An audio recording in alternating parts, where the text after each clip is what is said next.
I'm right here in the valley of Burak, a very historical place that is filled with animals and plants of different types. Right here is a frog, and it has a very extraordinary story behind it.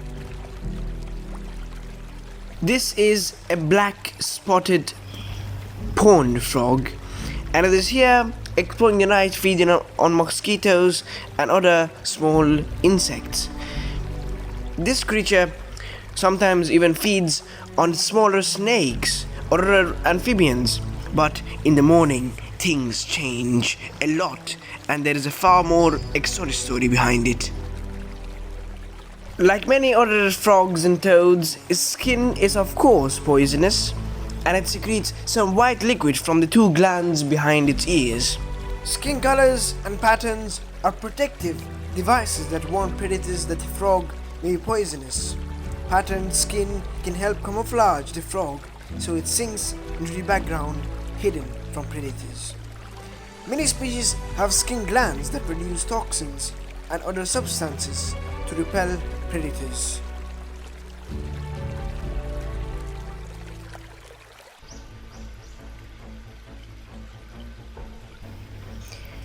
It's morning, and this is the red-sided water snake. It has not eaten for 2 weeks,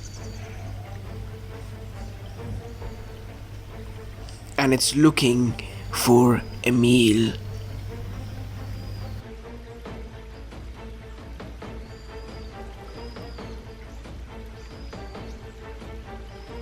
Snakes use their tongues to pick up scent.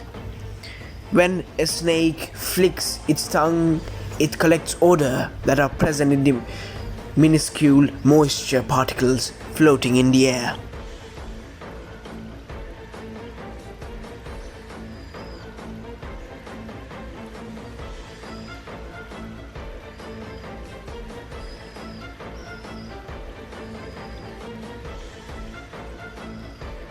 Its victim is a black spotted pond frog.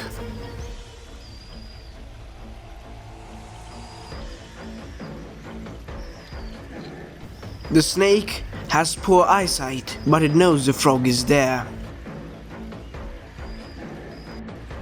So it checks the small holes and crevices between the rocks.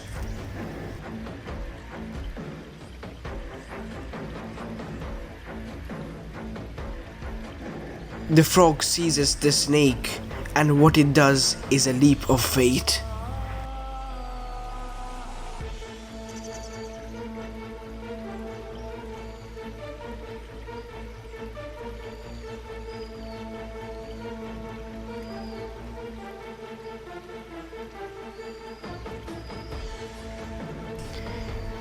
The frog may have powerful legs, but it does not have the patience of the red-sided water snake.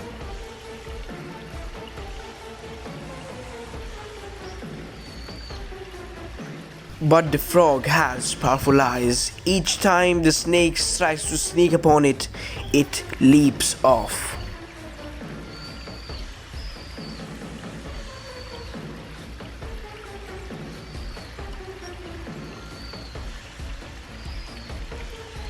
Going in the water was a wrong choice.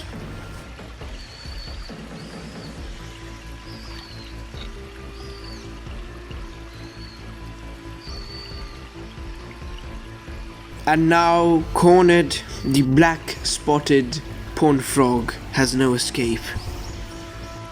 The frog is caught and so calls for help.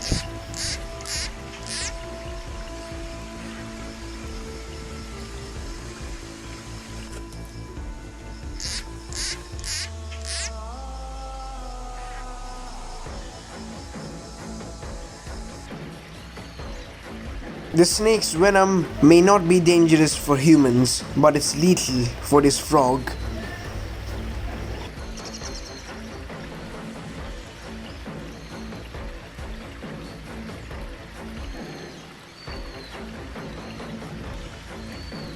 The primary component of snake venom is protein.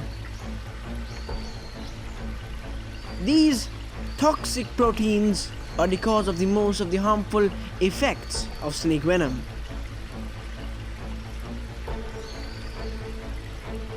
It also contains enzymes which help to speed up chemical reactions that break the chemical bonds between large molecules.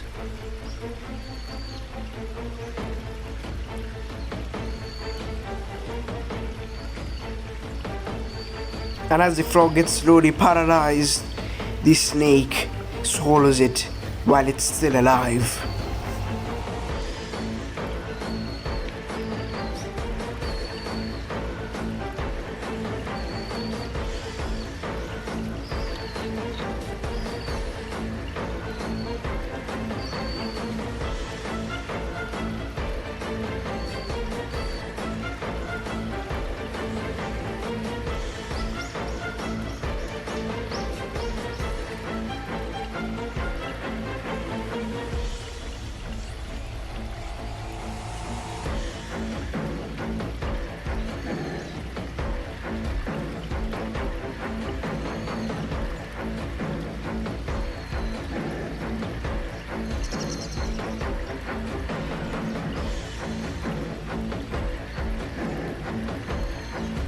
And with this large meal, the snake does not need to feed for the next 2 weeks.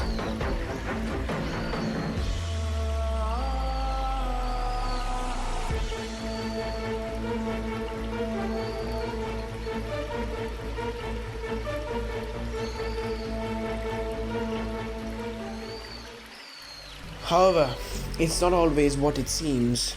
Climate change and pollution in the waters are affecting frogs' population in many different ways. Snakes, such as this red-sided water snake that feeds on them, are also being affected, and the reduction of the population of such snakes are for surely certain.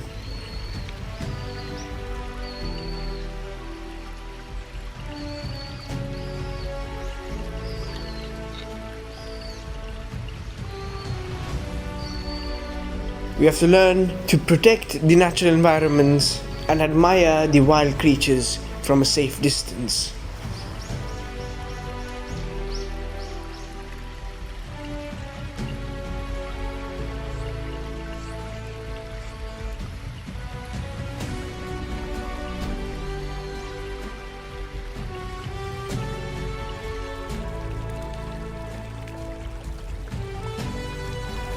But it seems at least this night, this frog escaped. You can see how beautifully it's camouflaged with the environment. It is very hard to see. And that camouflage is what helps it to escape predators in the day and hunt in the night. This as well is a black spotted pond frog, and as I caught it, it filled itself with air. And it wants to tell that, Irfan, back off. I am bigger than what you think.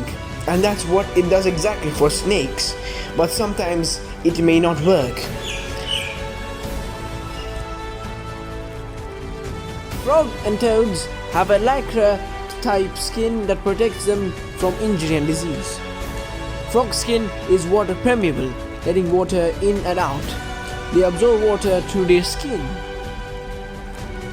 The sweat pouch on their bellies absorb water, and they can actually also breathe through the skin.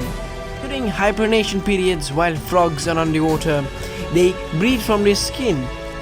Some frogs change the color of their skin to absorb or reflect heat and thus control their body temperature as well. Most of the time, nothing is any of use except their camouflage. If they are not to be eaten, they have to be camouflaged to their environments well. Protecting such exotic creatures which actually we can benefit from should be our first priority. We can start by changing our lives and understanding and learning about these creatures. We need to protect our natural world.